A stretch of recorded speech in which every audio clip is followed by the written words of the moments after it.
Social media ഭീമനായ Meta വീണ്ടും ജീവനക്കാരെ പിരിച്ചുവിടാൻ ഒരുങ്ങുന്നു. ഗൂഗിളിനും മൈക്രോസോഫ്റ്റിനും ശേഷം പ്രകടനം മോശമായവരെ പിരിച്ചുവിടാൻ ഒരുങ്ങുകയാണത്രേ ഫേസ്ബുക്കിന്റെയും ഇൻസ്റ്റഗ്രാമിന്റെയും ഒക്കെ മാതൃസ്ഥാപനമായ മെറ്റ. 2025 ആർട്ടിഫിഷ്യൽ ഇന്റലിജൻസിൽ ശ്രദ്ധ കേന്ദ്രീകരിക്കാനുള്ള പദ്ധതികളെക്കുറിച്ച് മെറ്റ ഇതിനകം തന്നെ സൂചനകൾ നൽകിയിരുന്നു. കൂടാതെ ഏറ്റവും കുറഞ്ഞ പ്രകടനം കാഴ്ചവെക്കുന്ന തൊഴിലാളികളുടെ എണ്ണം ഈ വർഷം 5% കുറയ്ക്കുമെന്ന് കമ്പനി കഴിഞ്ഞ മാസം അറിയിച്ചിരുന്നു. ജർമ്മനി, ഫ്രാൻസ്, ഇറ്റലി, നെതർലൻഡ്സ് എന്നിവിടങ്ങളിലെ ജീവനക്കാരെ പ്രാദേശിക തൊഴിൽ നിയമങ്ങളുടെ നിയന്ത്രണങ്ങളാൽ ഈ പിരിച്ചുവിടലുകളിൽ നിന്ന് ഒഴിവാക്കും. അതേസമയം US, ഏഷ്യ ഉൾപ്പെടെയുള്ള മിക്ക രാജ്യങ്ങളെയും ഈ പിരിച്ചുവിടൽ ബാധിക്കുമെന്നും റോയിട്ടേഴ്സ് റിപ്പോർട്ട് ചെയ്തു. ഇതിനു മുൻപ് മെറ്റ ജീവനക്കാരെ പിരിച്ചുവിട്ടത് കഴിഞ്ഞ വർഷമാണ്. അന്ന് ഏകദേശം 10,000 ജീവനക്കാരെ മെറ്റ പിരിച്ചുവിട്ടിരുന്നു. സാമ്പത്തിക പ്രതിസന്ധി കാരണമായിരുന്നു അന്നത്തെ പിരിച്ചുവിടൽ.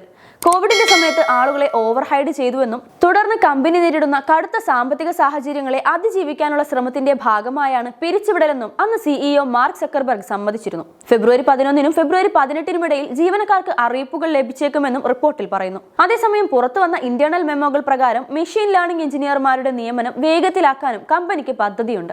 ഫെബ്രുവരി 11-നും മാർച്ച് 13-നും ഇടയിൽ മെഷീൻ ലേണിംഗ് അധിഷ്ഠിത ജോലികളിലേക്കുള്ള നിയമന പ്രക്രിയ വേഗത്തിലാക്കുമെന്ന് monetisation engineering vice president Peng ഫാനിൽ നിന്നുള്ള ഒരു മെമ്മോ പറയുന്നു.